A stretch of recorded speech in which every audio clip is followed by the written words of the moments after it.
माधव से पूछ लिया, कृष्ण से पूछ लिया कि मेरी इस सिचुएशन का समाधान है आपके पास। तो थोड़ा और गहरे में उतरे तो हमें पता चलता है कि युद्ध की स्थिति है। उसने बोला कि मुझे देख लेने दो कौन कौन से योद्धा हैं। लास्ट टाइम हमने चर्चा करी थी, हमें भी कोशिश करनी चाहिए कि हम देखें हमारे शत्रु कौन है। कुछ शत्रु हमारे शरीर से बाहर हैं, कुछ शत्रु हमारे शरीर के अंदर हैं। यही स्थिति है ना। तो अर्जुन वो देखना चाह रहा है। देखने का मतलब है वो सीधा क्रोध में नहीं आया। वो क्रोध भी आए तो वो देखना चाह रहा है। बस यहां से यही शब्द उठाना है कि हमें देखना सीखना है, दृष्टा बनना है। अगर अर्जुन नहीं देखता, दुर्योधन की तरह होता, तो सीधी मारकाट मारता, उल्लास होता उसके अंदर, युद्ध करने की खुशी होती, उछलता कूदता, है ना। जैसे दुर्योधन कभी भीष्म के पास जा रहा है, कभी द्रोण के पास जा रहा है, पर उसके अंदर शांति है। वो देखना चाह रहा है, वो होश में है पूरी तरह से। तब भगवान श्री कृष्ण उसे समझाते हैं। अब मान के चलो कि अगर हम खाना खा रहे हैं और हम होश में हैं, तो उस खाने में कभी बेस्वाद बना नहीं होगा, स्वाद ही होगा, टेस्ट ही होगा, आनंद ही होगा। क्रोध है, गुस्सा आ रहा है, उसे देखने लगो, फिर आएगा? नहीं आएगा। सोचने लगो मैं गुस्सा क्यों कर रही हूँ, पूछ के देखो खुद से, तो अचानक से पता लगेगा बेवकूफी कर रही हूँ। अब कुछ भी है, जहां देखना आ जाएगा ना, वहां से वो चीज विदा हो जाएगी और हम उसी समय दृष्टा बन जाएंगे, उसी समय हम होश में आ जाएंगे। तो वहां से होश की बात चल रही है, और होश की बात चलते चलते अचानक से आता है कि युद्ध। तो भगवान श्री कृष्ण ने अपना शंख बजाया और भीष्म पितामह ने अपना शंख बजाया, युद्ध की स्थिति आ गई है। तो बोले, फिर किसी ने प्रश्न पूछा है कि ये क्या कृष्ण लड़ना नहीं चाहते, इनका रिएक्शन नहीं हो गया? कि भाई भीष्म ने कहा कि मैं युद्ध की घोषणा करता हूं, है ना। और इधर अर्जुन कृष्ण भी कह रहे हैं कि हाँ ठीक है, मैं भी लड़ने के लिए तैयार हूं। ये कौन सी बात हुई? आप समझ रहे हैं? ऐसी सिचुएशन को ही हम कहते हैं, क्या कहते हैं? Action reaction. यहाँ कृष्ण जैसा व्यक्ति रिएक्ट नहीं करता, वो रेस्पॉन्स करता है। रिएक्ट कौन करता? अर्जुन ने रिएक्ट किया, भीष्म ने रिएक्ट किया, द्रोण ने रिएक्ट किया, कर्ण कर्ण ने रिएक्ट किया, इन सब ने रिएक्ट किया। किया ना। ऐसी स्थिति को ही कहना है। अब आप बताओ कि आप क्या करते हो। अब सोच के देखो, सुबह से अभी तक के किसी काम को याद करोगे तो आपको पता चलेगा आपने रेस्पॉन्स किया या रिएक्ट किया। हमारा जीवन 99% रिएक्ट करने में जा रहा है। बिल्कुल रिएक्ट करने में जा रहा है। हमारे अधिकतर खेल, हमारी अधिकतर बातें रिएक्शन होती हैं। एक दवाई रिएक्शन कर जाती है ना, पूरा शरीर खराब हो जाता है। और हम कितने दिन से विचारों के रिएक्शन में पड़े हुए हैं, हमें पता ही नहीं है। भगवान श्री कृष्ण का शंख बजाना रिएक्शन नहीं है, रेस्पॉन्स है। बोले जब युद्ध आ ही गया है तो चलो लड़ते हैं। उनका उद्देश्य युद्ध लड़ना नहीं है, उनका उद्देश्य उस गति को, उस व्यवस्था को कंप्लीट करना है। वहां बेहोशी नहीं है, वहां होश है। कौरवों की सेना ने आक्रमण शुरू कर दिया क्योंकि वो बेहोशी में किया गया है। चाहते तो पांडव भी पहले कर सकते थे, शंख पहले बजा सकते थे, पर नहीं है। उनका उत्तरदायित्व है युद्ध करना, उनकी इच्छा नहीं है। कौरव इच्छा भी है, लड़ना भी चाहते हैं, ऊट पटांग पतंगे बने हुए हैं। तो अब हमें देखना है अपने पूरे दिन के क्रियाकलापों में कि कहीं हम युद्ध कर तो नहीं रहे, हम रिएक्ट करने में तो नहीं लगे। आप गए, आज के समय में फ्रिज में बॉटल्स भर के रखी जाती है ना, कि मेरे ही घर में ऐसा, आपके यहाँ भी रखते होंगे। हाँ चलो ठीक है, जैसा भी होगा। तो अब नहीं रखा, अभी मैं गया, थोड़ा सा मैं देखूं थोड़ा ठंडा पानी मिल जाए, मैं जस्ट उसी से कह रहा हूँ, और नहीं है कोई बोतल। तो क्या रिएक्ट होगा, रिस्पॉन्स होगा? चलो कोई बात नहीं, सिंपल पानी से। फ्रिज है या घड़ा है बीच में, वो फ्रिज है या सिंपल आरओ है, इसके बीच में कुछ है ही नहीं। नहीं है तो नहीं है। अब यहाँ हर छोटी छोटी चीज में आपको चेक करना है, कहीं मैं रिएक्ट तो नहीं कर रही। अगर आपका इतना भी ध्यान रहने लगा कि नहीं मैं तो रेस्पॉन्स दूंगी, तो गारंटी है सारी समस्याएं अपने आप खत्म हो जाएंगी, बिल्कुल खत्म हो जाएंगी। फिर सरेंडर कर देना है अर्जुन की तरह, कि जब युद्ध में आ ही गए हैं, तो चलो युद्ध को युद्ध की तरह लड़ते हैं, अपनी जिम्मेदारी की तरह लड़ते हैं, उसमें उलझते नहीं है। अब आपके जीवन में जो भी तथाकथित समस्याएं आ गई हैं, तो वो क्या है? युद्ध है। तो उसे अलगाव के साथ लड़ना है, उसका रिएक्ट नहीं करना है, रिस्पॉन्ड करना है। आपके जीवन में जो भी समस्याएं चल रही हैं, तथाकथित मैं इसलिए कहता हूं क्योंकि वो समस्या नहीं है, वो तो जस्ट प्रकृति की एक गति है। मैं एक कहानी सुनाता हूँ, हमेशा ही सुनाई है, कि एक पेड़ था नदी के किनारे, नदी बही चली जा रही है, अचानक से दो पत्ते, याद आई कहानी, नदी में गिरे। एक खड़ा हो गया, नदी को बहने नहीं दूंगा, निकलने नहीं दूंगा, आज नदी को रोक कर छोड़ूंगा, पूरा व्यवधान पैदा कर दूंगा। एक पत्ता पड़ा उसके ऊपर। नदी को तो पता भी नहीं है कि कोई मुझे रोकने की कोशिश कर रहा है। इतनी बड़ी नदी है, उसे पत्ते कह लो, तिनका कह लो, पता चलेगा कि कोई मेरे अंदर उत्पात मचा रहा है, या कोई मेरे अंदर मुझे रोकने की कोशिश कर रहा है, चलो हेल्प कर दूं, थोड़ी देर ठहर जाऊं, या चलो उसकी सुन लूं, नदी को पता लगेगा?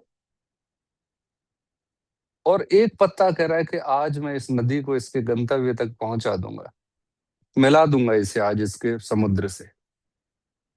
चल रहा है, झूल रहा है, मस्त बहे चला जा रहा है, बोले नदी की हेल्प कर देता हूँ, नदी को दिशा दिखा देता हूँ, है ना, विरोध नहीं करता। क्या नदी को उसका पता है कि कोई मेरी हेल्प कर रहा है? नहीं पता है। अब अपने जीवन पर इसे अप्लाई करके देखो, हम जो 3 5 कर रहे हैं, वो नदी को रोकने की कोशिश नहीं है? देख लो, कुछ भी उठा लो, फलाने ने ये कह दिया, या ये कर दिया, वो कर दिया, चाहे कोई भी XYZ, चाहे मेडिकल फैसिलिटी उठा लीजिए, चाहे कोर्ट कचहरी उठा लीजिए, या घर की व्यवस्थाएं उठा लीजिए, सब हम आड़े तिनके वाली बात कर रहे हैं। हम पृथ्वी नदी के बहाव को रोकने की कोशिश कर रहे हैं, और नदी को पता भी नहीं है, इस प्रकृति को, इस ब्रह्मांड को पता ही नहीं है कि फलाने प्रदीप नाम का व्यक्ति मेरी हेल्प कर रहा है या मेरा व्यवधान पैदा कर रहा है, पता ही नहीं है। और हम सोच रहे हैं कि हम अपनी व्यवस्था के स्वयं संचालक हैं। बने रहो, क्या कर लोगे?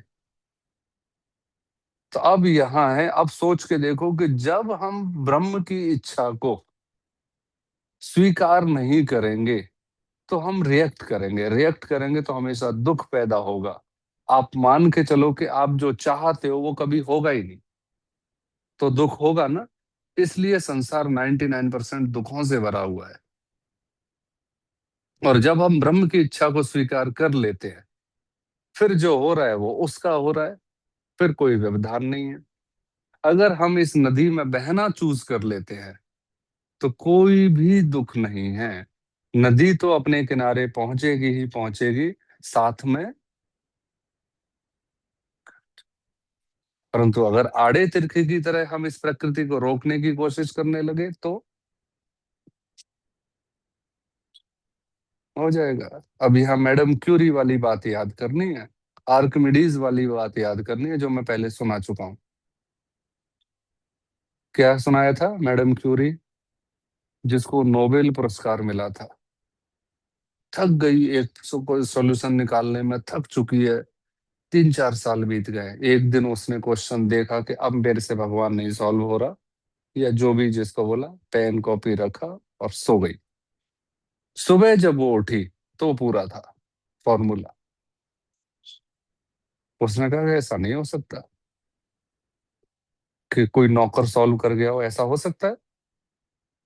और अगर ऐसा हो जाए तो ये तो बहुत बड़ी बात है, नौकर भी सॉल्व कर गया, तो ऐसा क्वेश्चन में क्या, जो मुझसे सॉल्व नहीं हो रहा। पर नहीं, किसी ने सॉल्व नहीं किया। पर उसने रिकॉल किया तो पता लगा वो रात को उठी थी और उसने वो पूरा कंप्लीट किया और जाके वापस सो गई। तो यहां से क्या समझ में आ रही है कि जब जब हमने समर्पण कर दिया ना, तब तब चीजें बेहतर तरीके से हो गई। और जब जब हम लठ उठा के निकल पड़े कि नहीं, मैं ही तिनका हूं, मैं ही नदी को रोक के रखूंगा, तब नदी तो रुकी नहीं है, उसे पता भी नहीं है कि कोई मेरे लिए अकड़ रहा है। और हम रगड़े गए हैं, हम ठीक करने में रह गए कि फलाने को बता देंगे, कि फलानी को बता देंगे, ये कर लेंगे, वो कर लेंगे। हुआ कुछ भी नहीं है, किसी का किया कुछ नहीं हो रहा है। तो लास्ट में यही निकल रहा है कि चलो देखते हैं। अर्जुन के मन में संशय उठा कि तुम युद्ध में तो मुझे डाल दे रहे हो, पर इसका उद्देश्य क्या है। भगवान श्री कृष्ण कह रहे हैं कि कान के नीचे बढ़िया सा बजाऊंगा। साफ बोले हैं वो, बोले कि मैं तुझे इतने समय से समझाते हुए आ रहा हूं, तेरे प्रश्न तीसरी जगह से क्यों निकल के आते हैं। कोई और होता तो मैं शायद इतना नहीं समझाता।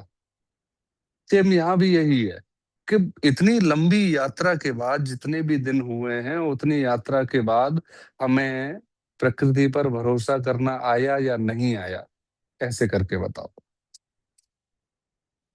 पूरा ट्रस्ट हो, पूरा तो नहीं हुआ होगा, टाइम लगेगा, है ना, अरे पर सर आया थोड़ा सर, थोड़ा जी। लगता है हर जगह स्ट्राइक हो रही है।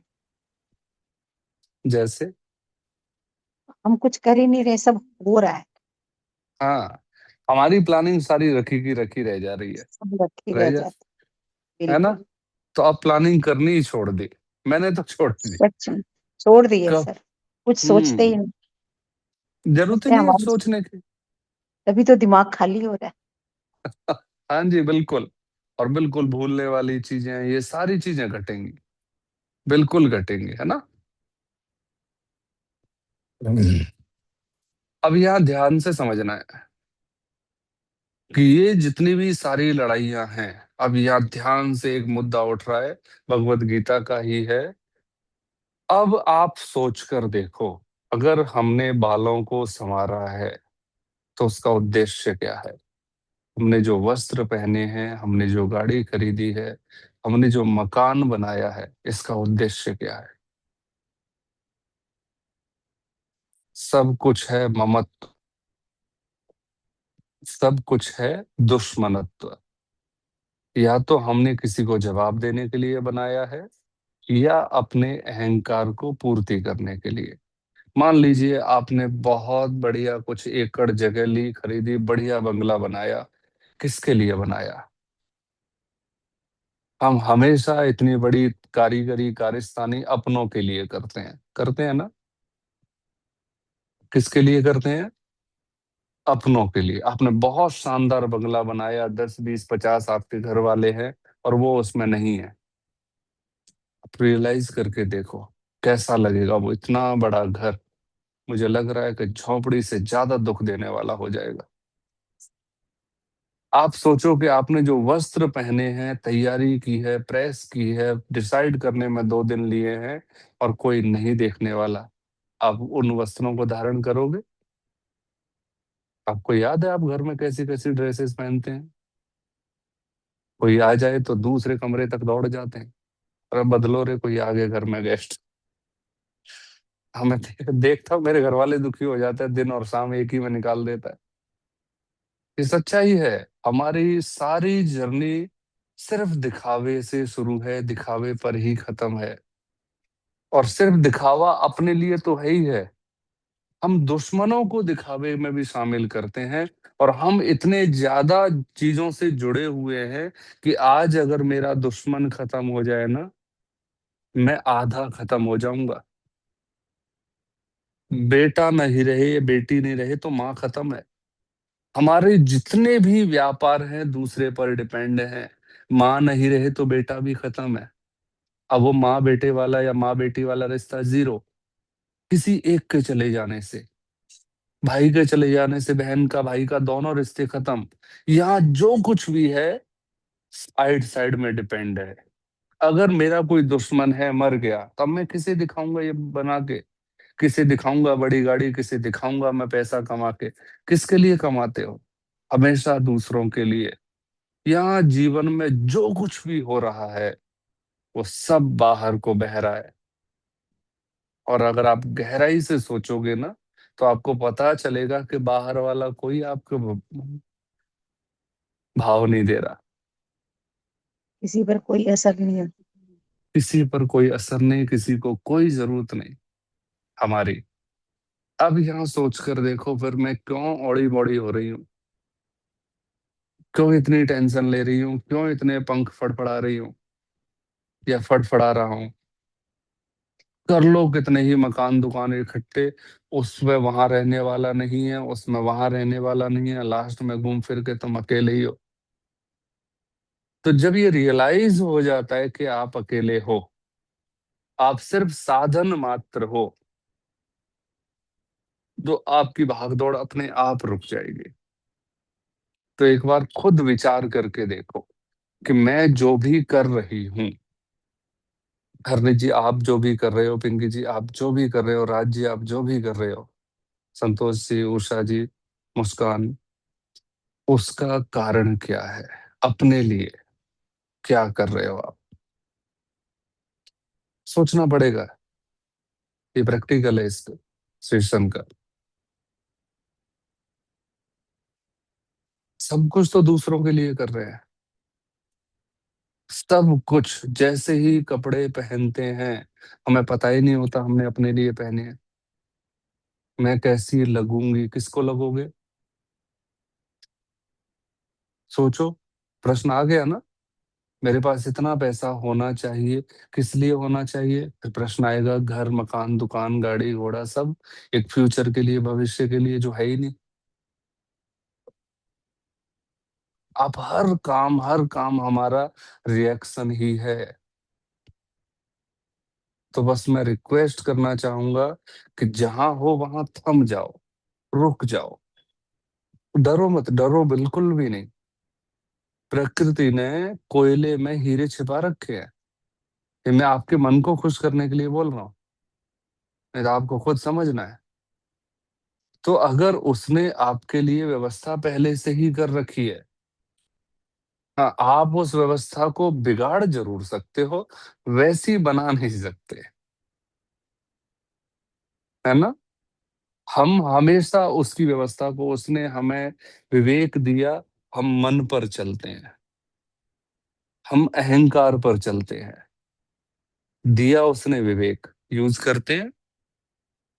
अभी थोड़ा सा यूज कर रहे हैं क्योंकि मेरी कही बातें आपकी समझ में आ रही हैं, तो दिल को डर लग रहा है, अहंकार कह रहा है बकवास नहीं सुननी इसकी, धीरे धीरे सारी चीज छुड़वा देगा। हाँ, हमारे कुछ साथियों ने मेडिटेशन छोड़ा इसलिए उनके घर वालों ने सुन ली थी मेरी बातें। ठीक है, उनको टेंशन हो गई क्योंकि उनकी गाड़ी, उनकी बैलगाड़ी का एक बड़द मैं नुक्स तोड़ रहा था। हम सब वही हैं, हम बलद और गाय भैंस ही हैं जो जुते हुए हैं और एक दूसरे की पीठ पर सवारी कर रहे हैं, ये एहसान करके कि हम सहयोग कर रहे हैं। ना जी, हम एक बैलगाड़ी में जुते हुए लगे हुए बैल हैं। अब सोचो कि जब मैं आपसे कहूंगा कि आप निश्चिंत हो जाओ परिवार के प्रति, तो क्या परिवार को टेंशन नहीं होगी? क्योंकि उनका बौद्धिक स्तर उतना नहीं है। जब हम समझदार होके अपने मन और अहंकार से चल रहे हैं, तो जो कभी सत्संग और उसमें नहीं बैठे, ध्यान रखना, जागरूक सत्संग में ये कथा पटकथा और ये सारी चीजें नहीं चलेंगी। कि जिन्होंने कृष्ण को नाच करवा रखा है, जिन्होंने राम की रेल बना रखी है, जिन्होंने गुरुओं की रेल बना रखी है, गुरुओं के नाम पर शोषण कर रहे हैं। हम जितने भी धार्मिक व्यक्ति हैं वो सबसे ज्यादा शोषण कर रहे हैं, याद रखना। जितने भी धार्मिक व्यक्ति हैं, जितने भी धर्म को बनाने वाले, मानने वाले या परिपालन करवाने वाले हैं, वो सिर्फ और सिर्फ हमें अनुयायी अंधे बना रहे हैं। हमारी अपनी स्वतंत्र सोच का सत्यानाश कर दिया। अब ये बात घर वाले सुन लें आपसे। हम्म, है ना? सच्चाई तो यही है। अब मुझे तो सच बोलना पड़ेगा क्योंकि नहीं तो मैं अपने तले दबा रहूंगा। तो आइए एक बार आपसे पुनः रिक्वेस्ट करता हूं कि कल अगले भगवत गीता के सारे अध्यायों तक आपको बस एक ही कोशिश करनी है, रेस्पॉन्स, रेस्पॉन्स, रेस्पॉन्स, रिएक्शन नहीं। हो भी जाए रिएक्शन तो फिर वापस रेस्पॉन्स में लौट आना, है ना। रिएक्शन इन द सेंस आपको प्यास लग रही है, जैसे मैंने अभी छोटी सी घटना बताई, फ्रिज में गया, नहीं थोड़ा भी पानी मिला, हम आधी आधी बोतल भर के रखते हैं ताकि बाद आधा पिलाया जा सके। ठीक है, कोई बॉटल नहीं है, कोई बात नहीं, अपना जाओ पानी पियो, फ्री हो जाओ। मैं क्यों रिएक्ट करूं जब मैं जानता हूं कि मुझे मिलना ही वो बूंद पानी है जो आज का है, अभी का है। अगर बाई चांस गिलास में ठंडा पानी ले भी लेता तो क्या पता मच्छर पड़ना है, मक्खी पड़नी है, विदा हो जाना है। आप समझ रहे हैं ना। या गिलास में ही कुछ पहले से ही पड़ा हो, पानी डाला और घूम के ऊपर आ गया, पी ले। तो सारी व्यवस्था ऐसी है, बिल्कुल सरल व्यवस्थाएं हैं। यहाँ रिएक्ट करने की कोई गुंजाइश है ही नहीं, पर रिएक्ट हो जाता है। दुखी हो जाते हैं, खुश हो जाते हैं, रोने लगते हैं, डरने लगते हैं। तो जब तक आप प्रकृति पर पूर्ण भरोसा नहीं करोगे, तब तक आप अपने आप को दुख से परिपूर्ण रखोगे। कर लो कितनी भी तपस्याएं, कितने भी व्रत, कितने भी उपवास, कुछ भी, जब तक प्रकृति पर भरोसा नहीं करोगे, तब तक फिर ज्योतिषी ढूंढने पड़ेंगे, नजर उतारने वाले ढूंढने पड़ेंगे, है ना। फिर तांत्रिक भी ढूंढने पड़ेंगे। तो आया था आज मेरे पास एक प्रश्न किसी ऐसे व्यक्ति को, जानते हो, बोला मैं ही हूँ तांत्रिक सबसे बड़ा, तो बैठ तो सही 2-4 घंटे। नहीं बैठना, तांत्रिक का नंबर बता दे, तेरे पास नहीं बैठना। मैं कहा फिर मेरे से क्यों पूछ रहा है कि तांत्रिक का नंबर क्यों चाहिए। बोले कि तेरे सबके साथ जुगाड़ है। मैंने कि जब सबके साथ जुगाड़ जिसके ज्यादा है वो बड़ा तांत्रिक हुआ, या जो सिर्फ तांत्रिक है वो तांत्रिक हुआ। गुरु तो मैं हुआ ना उसका। क्यों टेंशन ले रहा है, बता क्या समस्या है। बोले कुछ नहीं, तेरे से नहीं बतानी। तो मैं बस वही कोशिश करूंगा जो मैंने सीखा है, आप तक डिलीवर करूंगा, घुमा के फिरा के सीधा। आप समझ जाओगे तो घुमा फिरा के नहीं करना पड़ेगा, नहीं समझोगे तो भैया थोड़ा सा करना पड़ेगा कृष्ण वाला खेल। युद्ध में ले जाके खड़ा कर दिया अर्जुन को, न भाग सकता है न लौट सकता है, क्योंकि कृष्ण को तो उसकी नैया पार लगानी थी। तो आप भी ऐसे बीच भंवर में फंसे हुए हो, सबके सब, है ना। संतोष जी निकल भी गई हैं, तो अब वो ऊपर ज्यादा ज्यादा ऊपर चढ़ा हुआ व्यक्ति ज्यादा डरता है। तो हमें संतोष जी, हमारा आपका वो दौर चल रहा है जहां हम गए तो पार, नहीं निकले तो सारी यात्रा जीरो। तो हमें और ज्यादा सावधान होना है। दिल्ली आपको को भी। एक डंडा लगा है। हाँ जी। दिल्ली को एक डंडा लगा है, अगर उसको हाँ, दूसरा डंडा ना लगा ना, वो नीचे गिर जाएगी। सिंपल। हम उस यात्रा पर हैं जहां सच में हमें विचार करना पड़ेगा कि क्या परमात्मा ने हमें बहरे होने के लिए कान दिए। सोचो, आपके पास कान है, फिर भी आपका दिमाग नहीं चलता, फिर भी हम डर जाते हैं। हम इतने भी जागरूक नहीं है कि अगर किसी ने दरवाजा आके खटखटा दिया तो कान डिसाइड कर ले कि कौन होगा। हम डर जाते हैं, किसने खटखटाया, कौन आया। हमें आंखें इसलिए दी है कि हम अंधे हो जाए, या हमें विवेक इसलिए दिया है कि शून्य रहें, बिल्कुल सुन्न पड़े रहें, जैसे इंजेक्शन लगवा लिया हो बेहोशी का। हम बिल्कुल भी होश में नहीं है। और ये भला हो समय का, भला हो ऋषियों का, भला हो परमात्मा का, कि उसने ये थोड़ा बहुत छिड़कने लायक दे दिया। 1 घंटा कहीं से भी इकट्ठे हो रहे हैं और बस चल रहे हैं। कभी कभी सच में हिम्मत नहीं होती, पर आपके सवाल एकदम जोश ला देते हैं, मैं भी चौड़ा होकर चलता हूँ, बढ़िया। ये सच्चाई है। बहुत आनंद ले रहा हूँ, एंजॉय कर रहा हूँ मैं, भले ही आप गुस्से में गालियां देते हो, है ना। तो यही है, यही आनंद है जीवन का। यहाँ कुछ भी नहीं है, यहाँ कुछ भी फिक्स नहीं है। आप जो भी वस्तु, जो भी अपने चारों तरफ देख रहे हो, वो बस होने के लिए है, आपने कुछ इकट्ठा नहीं किया। आपके सराउंडिंग में जितने भी दुख या सुख हैं, वो होने के लिए है, आप उनको बिल्कुल बदल नहीं सकते। राज्य बदल सकते हैं हम अपने दुखों को, चाह के भी नहीं बदल सकते जो हमारी सराउंडिंग में हो रहा है। आप समझिए, मैं अपनी माता पिता मुझे बदल सकते हैं कि जी डिफाल्टर दे दिया, कोई ढंग से कर दो, जब भगवान की पूजा करता हो सुबह शाम तिलक लगाता हो, ऐसा दे दिया जो हमारी भी पूजा छुड़वा दे रहा है। बदल सकते हैं वो? नहीं बदल सकते, पड़ गया पल्ले। तो ये मजाक मजाक में मैं आपके उस ब्रेन के अंदरूनी लेवल को टच करना चाह रहा हूँ कि आप ये अना को बदल सकते हो हरनीत जी? हाँ, डर गए। ना बिल्कुल कोई प्लान नहीं है मेरा, है ना? क्या? सोच के देखो, नहीं ना, पर ये भी एक्सीडेंटली मिले हैं। कुछ भी चीज अब ऐसे ही जब हम व्यक्तियों पर ले आए हैं, तो अपनी सराउंडिंग के डर पर लेकर आओ। जिन भी बातों से हमें डर लग रहा है, थकान हो रही है, टेंशन हो रही है, स्ट्रेस हो रहा है, क्या आप उसे बदल सकते? तो बदल चुके होते ना अब तक। बदल पा रहे हो? नहीं बदल पा रहे। पूरा का पूरा निकलना पड़ता है उसमें से, नहीं शॉर्टकट उसका कोई। तो ये तो पक्का भरोसा हो गया कि कोई और है शतरंज का खिलाड़ी। जब कोई और है, तो फिर अपन अपने आप को बाहर कर ले रहा है, मैच से आउट कर लिया मैंने, तो सरेंडर कर दिया। तो ही खेल ले, कभी जीतने ही नहीं दे रहा।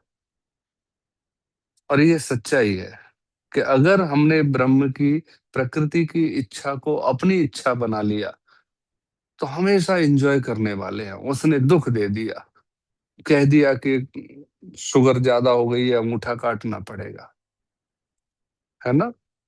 मेरे साथ थे गुरुकुल में, स्वामी जगदीश्वरानंद जी थे। बिल्कुल बिल्कुल ऐसे सात्विक और सरल रहते थे। एक दिन पेन लग गया उनकी बाजू में, बच्चा खेल रहा था, और वो डर के हमारे साइड में खड़ा हो गया। अब वो उसकी तरफ देख रहे हैं, हम पेन की तरफ देख रहे हैं, वो शांत बैठे हुए हैं। मुस्कुरा के बोले, अब इसे निकाल तो ले। उस दिन मुझे एहसास हुआ कि बस सुन ले। बोले कुछ नहीं, ये घटना घटनी थी, 2 मिनट की, घट गई बस। सिंपल सा। अब सोच के देखो किस गहरे लेवल में वो सरेंडर कर चुके हैं। और उस पेन के चक्कर में कहानी और भूल गया मैं। हाँ, जगदीश्वर आनंद जी।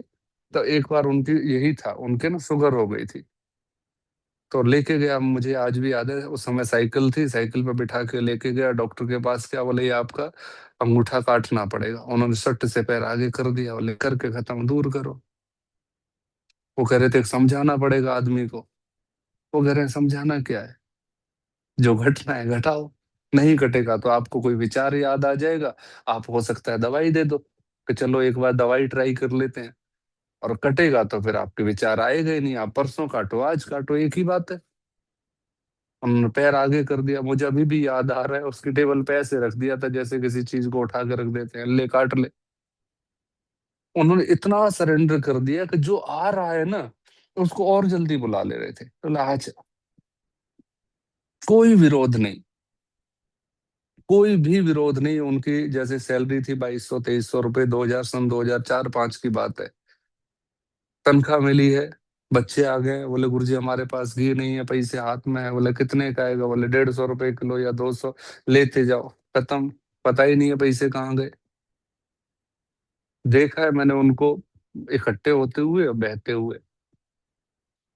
अब आप बताइए कि इतने जीवन के दृश्य देखने के बाद और मैं कैसे स्वार्थी हो जाऊं, कैसे ये सोच लूं कि मैं करता हूं।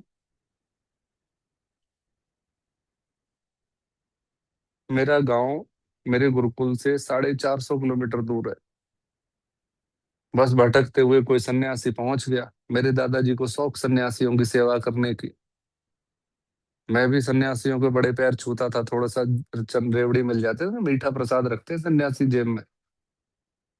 एक बार पैर छू लो, आज हल्ले 4 रेवड़ी पकड़ा देते थे, उसमें मीठा लगता था, फिर दोबारा छू लिए। हमको कौन सा पता लग रहा है कि दोबारा आ रहा है? अब समझिए प्रकृति कहाँ छोटी छोटी घटनाओं में घटना घटा देती है, बड़ा कांड कर देती है। सन्यासी ने तीसरी बार में पकड़ लिया, हाथ पे यूं आया, हाथ पकड़ लिया ऐसे, और हाथ देखने लगे। मैं उनको देख रहा हूँ, वो हाथ देख रहे हैं, मैं उनको देख रहा हूँ, वो हाथ देख रहे हैं। बोले इसमें मंत्र सुना।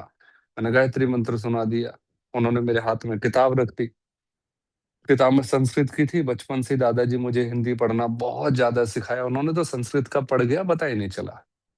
तो मेरे दादाजी से बोले इसे मुझे दे दो। तो इसके पीछे भी एक लंबी स्टोरी है। उन्होंने बोले ले जाओ इसे भी। जबकि दादाजी को मैं बहुत प्यारा था, बहुत ज्यादा प्यारा। 7 महीने का तो मुझे ले गए। बोले ठीक है, अब तेरी जिम्मेदारी पूरी, अब मेरी शुरू। मेरी माता जी से। अब 400 450 किलोमीटर दूर से वो सन्यासी मेरे घर क्यों पहुंचे? वो भी बिल्कुल यूपी और राजस्थान और एमपी के बॉर्डर पर, जहां अक्सर लोग नहीं जाते। क्यों मेरे दादाजी एग्री हो गए, और क्यों मैं गुरुकुल पहुंचा, और क्यों मैं आज यहाँ बैठा हूँ, अब पता चल रहा है ना। क्योंकि प्रकृति ने व्यवस्था करी थी जीवन को सार्थक करने की। न मैं उस गुरुकुल में पढ़ा हुआ होता, ना आपके साथ कुछ हो रहे होते, और कहीं रास्ते में मिल भी जाते तो पागल है क्या, निकल यहाँ से कह के निकाल देते आप भी। हम नहीं है, बैठे हुए हैं। तो अब पता लग रहा है कि जो भी व्यवस्था घट रही है ना, उसके साथ हम भी घट रहे हैं, बस अब कोई विरोध नहीं है। अब पकवान मिले तो भी बहुत बहुत धन्यवाद, सूखी मिले तो भी धन्यवाद। बस।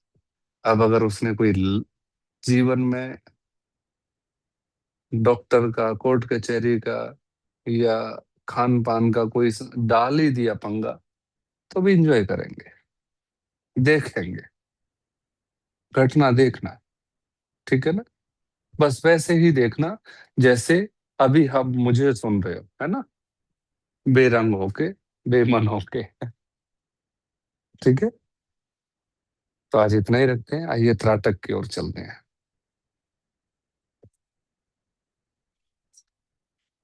बिल्कुल तैयारी कर लीजिए।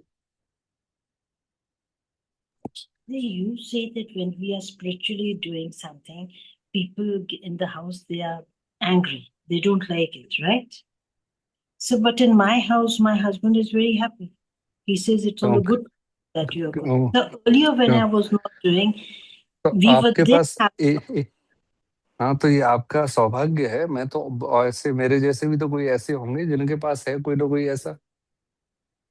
हाँ, मतलब आपके, आपका ये सौभाग्य है पिंकी जी कि आप दोनों की जोड़ी शानदार है, एक दूसरे की यात्रा की पूरक है। पहले जब हम स्पिरिचुअलिटी नहीं करते थे, फिर कभी थोड़ी सी जैसे लड़ाई तो होती थी सर। अब तो touchwood by the grace of God, Davinder hmm. doesn't say anything. हाँ, क्योंकि आप अब उन घटनाओं से बाहर रहने लगे हो। अब आपके अंदर कोई भी ऐसी एनर्जी नहीं है जो उस हर समय दुख को मेंटेन करे। आप समझना ध्यान से। जब मैं आध्यात्मिक नहीं था तब मैं भी तो सोचता हूंगा ना कि फलाने ने मुझे क्यों कह दिया, वगैरह वगैरह। अब जब मैं स्पिरिचुअल हूं तो अब मुझे याद नहीं रहता, घर वाले बोलते हैं तो मैं कहता हूँ कोई बात नहीं। अब सोच के देखो, अगर मुझे पता लगा कि मेरे फलाने ने मेरी माता जी को ये शब्द बोले हैं, तो अगर मैं स्पिरिचुअल नहीं होता तो क्या करता? बात का बतंगड़ बनाता। और अब मुझे लगता है कि ठीक है, एक घटना घट रही है, घटने दो। मैं माता जी से पूछता हूँ आपको कैसा लग रहा है? बोले कि मेरे को बुरा लग रहा है। तो मैं चलो आपका इलाज करते हैं, मैं किसी और का इलाज क्यों करूं? तो अब जब आप स्पिरिचुअलिटी के रास्ते पर आ गए हैं, आवाज आ रही है? हाँ जी सर, आ रही है। हाँ जी, हाँ जी। तो स्पिरिचुअलिटी के रास्ते पे आ जाने के कारण आपकी सराउंडिंग में जितने भी जीव जंतु प्राणी है ना, वो अपने आप सात्विक होते चले जाएंगे। तो जितने आप सरल हो रहे हो, उससे दुगनी हमारी सराउंडिंग सरल होती है। आप देखना, हम तो अकेले को सरल बना रहे हैं, आध्यात्मिक बना रहे हैं, परंतु हमारे आध्यात्मिक होने से संतोष जी पूरा परिवार सरल हो गया है ना। कितने लोग हैं यस सर। परिवार में? सर, बेटा है, बहू है, पोती है, हस्बैंड में और बेटी भी, सब बेटियां भी एकदम। हैं। तो सच आप में सोचो। बेटियों के फोन भी नहीं आते कि मम्मी हाँ। सत्संग में होगी, इस समय मम्मी सत्संग में होगी। अभी जी। वो नुमान जा रहा है बाहर, तो जी। बीच में से कॉल आई है। मैंने कहा मेरी ये चल रही है, मतलब कि वो हम्म। दिखाना चाह रहे थे कि भाई वो जा रहा है आउट ऑफ स्टेशन अब स्कूल की देखो, तरफ से, जी तो जी। इट्स हाँ, ओके। तो अब हम अभी सोच के देखें, एक और अभी घटना शाम घट को गई मैं देखो। अभी हम्म। शाम को मैं जा रही थी जी सत्संग, जी 4:30 बजे।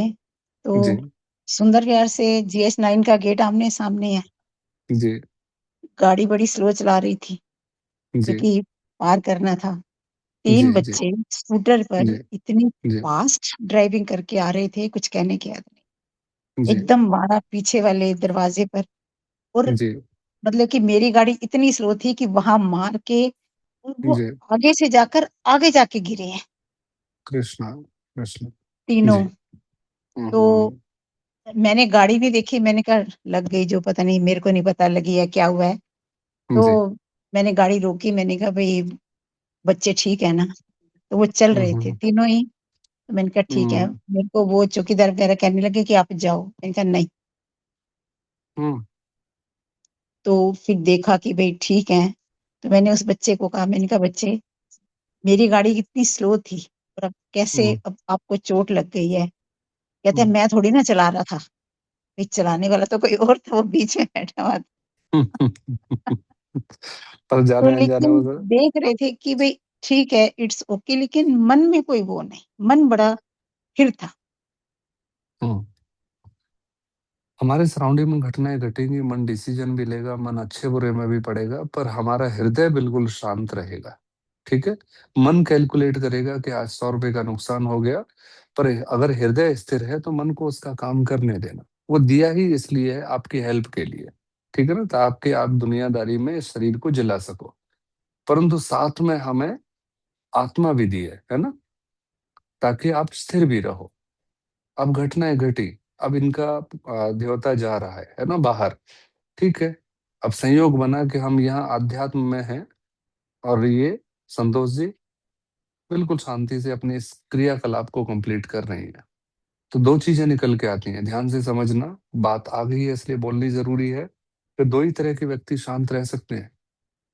एक जो विचारहीन होगा, और विचारहीन कौन होता है? एक तो वो जिसका दिमाग पैदल हो गया है, एक वो जो जग गया है, जिसने देख लिया है कि दुनिया के लिए एक जगह से दूसरी जगह स्थिर होना, ये करना। अब संतोष जी के मन में एक भी विचार नहीं है, विचार नहीं है तो शांत है। और विचार न होना इसलिए विचार न होना नहीं है कि मैं अनजान आदमी के लिए विचार रहित हूं। विचार नहीं होगा तो अपना पराया इसमें मायने नहीं रखेगा। तो बहुत अच्छी आपका आज का प्रैक्टिकल रहा संतोष जी। ये एक जस्ट इशारा है कि आप और विचार रहित हो रहे हैं। ठीक है, विचारहीन होने की बजाय विचार शून्य हो रहे हैं, है ना। विचारहीन का मतलब है जबरदस्ती विचारों को रोकना, और विचार शून्य होना जैसी तेरी मर्जी। मस्त। तो चलो आइए, त्राटक की अवस्था को संभालते हैं। बिल्कुल रिलैक्स।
आइए धीमे से आंखें बंद कर लेते हैं।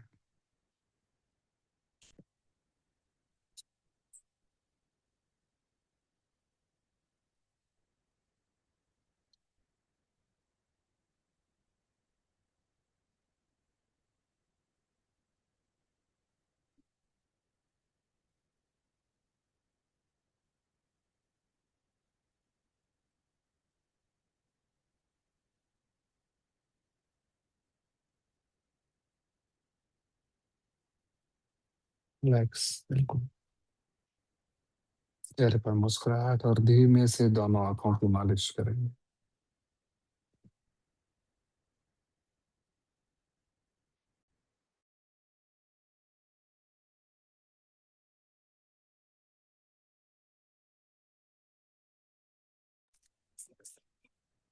थोड़ी सी आंखों की सफाई करते हुए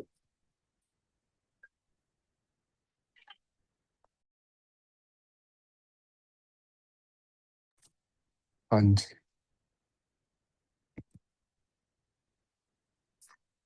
अब मैं तो ये भी नहीं पूछ सकता कि आपकी यात्रा सुखद चल रही है ना, क्योंकि वैसी ही चलेगी जैसी चल रही है ना। तो जैसी भी चल रही है उसे अपनी तरह से एंजॉय कीजिए, है ना। परिस्थिति को बदला नहीं जा सकता, पर मनस्थिति हमारे हाथ में है ना। अब कौन सर, चुटकुला सुना है जी। आज ऐसे लग रहा था जी। कि 3 है ये लो, हम्म, कि एक तो ऊपर मतलब कि मोटी हाँ लो है, एक बीच में छोटी लो भी है, जी। तीसरी है जो धागे से रेड रेड से पॉइंट उठ रहे, पता नहीं, तो यही आया बिल्कुल। हाँ कि हाँ, जो और तो दिख रही है, इसी को जो कहते हैं केंद्रित होना। कैंडल जो है वो देह जल हम्म रही है, लेकिन इसी के ही रजो सतो तमो तीनों गुण है। तो ये चीज ऐसे करके विचार में आ रहा था, मुझे नहीं पता। हाँ हाँ, नहीं ठीक है। अब यही होता है, देखो इसे भी ध्यान से समझिएगा। आध्यात्म के ना इतने आयाम हैं, इतने आयाम हैं, और इतने आयाम होना आवश्यक भी था। अगर एक डॉक्टर सारी बीमारियों की एक ही गोली देने लगे तो आप उस पर भरोसा करोगे। तो प्रकृति ने भी अध्यात्म के इतने आयाम बनाए हैं कि आपके अंदर जितनी भी जिज्ञासाएं हैं, अब आपको कोई और आध्यात्म का ज्ञान नहीं दे रहा है, आपकी चेतना खुद इस चीज का निर्माण कर रही है, जो अभी हमारे अवचेतन मन में प्रश्न रह गए हैं। तो संतोष जी, देखने में ये एक क्रिया लग रही है, परंतु मैं इनडायरेक्टली आप सबको इशारा कर रहा हूं कि हमारे अवचेतन मन में अभी फिर भी कोई ना कोई क्वेश्चन रह जाते हैं। रामकृष्ण परमहंस जी का नाम सुना हाँ, है ना। बहुत अच्छे सन्यासी हुए हैं, उनसे पूछा कि हाँ, आप तो बचपन से ही सन्यासी हो, तो हाँ, इसका मतलब आपका पूर्व जन्म बहुत बेहतर रहा होगा। बोले हाँ बिल्कुल रहा है, पर मेरे कुछ कर्म रह गए थे जिनके कारण मुझे ये शरीर लेना पड़ा, बस। तो ऐसे ही हमारे अवचेतन मन में जो संस्कार रह जाते हैं ना, उनके लिए आत्मा फिर इशारा करती है लौ के माध्यम से। जैसे आप देख रहे थे कि देह जल रही है, अर्थात ये मुक्त हो रही है, परंतु मैं स्थिर हूं। तो अब हमारे अवचेतन मन में किसी इसी प्रकार का कोई संस्कार रहा होगा कि मुझे देह रहते हुए मुक्त होना है ना। क्या मैं मुक्त हो गई हूं? ऐसे बहुत सारे सवाल हैं। तो शरीर या चेतना अपने आप आंसर ढूंढेगी। कभी वो मोमबत्ती के प्रकाश में ढूंढेगी, कभी मेरी बातों में ढूंढेगी, कभी आपके सोते सोते विचारों में ढूंढेगी। और जब तक आपका पूरा समाधान नहीं मिल जाता, तब तक आपकी चेतना चुपचाप नहीं बैठेगी। ठीक है, तो चलिए सर एक आज इतना बात ही रखते बताओ। हैं। जी। सर एक बात बताओ, आगे जब भी मैं करती हूँ त्राटक, मेरी हमेशा आंखों से आंसू आता है, नाक भी बहना शुरू हो जाता है। पर आज ऐसा कुछ हुआ नहीं, ना आंखों से आंसू हाँ, तो आए ना कुछ। मन स्थिर रहा होगा, उसे पता ही नहीं होगा कि आंखों को, मन को या अहंकार को याद ही नहीं रहा होगा, ऐसे ही गिरता है, बस किसी दिन अचानक से गिर जाएगा। तो आपका मन गिरा हुआ था आज, तो उसे याद ही नहीं था कि आंसू भी बहाने हैं। और जैसे ही याद आ जाता कि आंसू बहाने, टप टप टप टप बहने लगते। तो बस यही तो है, त्राटक का उद्देश्य ही है अपनी बुद्धि को स्थिर करना, अपने मन को स्थिर करना, अपनी चेतना को स्थिर करना, है ना। चारों तरफ अंधेरा होता है, सिर्फ प्रकाश होता है, धीरे धीरे प्रकाश भी विदा हो जाता है। तो कोई बात नहीं, कभी निकलेंगे कभी नहीं निकलेंगे, और एक समय आएगा कि निकलने ही बंद हो जाएंगे या और ज्यादा निकलने लगेंगे। इसका कोई पर्टिकुलर एंड नहीं है, इसका एंड सिर्फ और सिर्फ ये साथी है, रास्ते का एक माइलस्टोन है। ठीक है, जब भी हमारा ध्यान भटक रहा हो, नहीं कंट्रोल मारा है, त्राटक करने बैठ जाइए, 2 मिनट के बाद अपने आप लाइन पर आ जाएगा, जैसे किसी ने डंडा लगा के खड़ा कर दिया हो, चल लगेंगे दो, नहीं तो। हाँ बिल्कुल, त्राटक इतना तगड़ा, इतनी तगड़ी चुंबक है विचारों को रोकने के लिए, बहुत शानदार,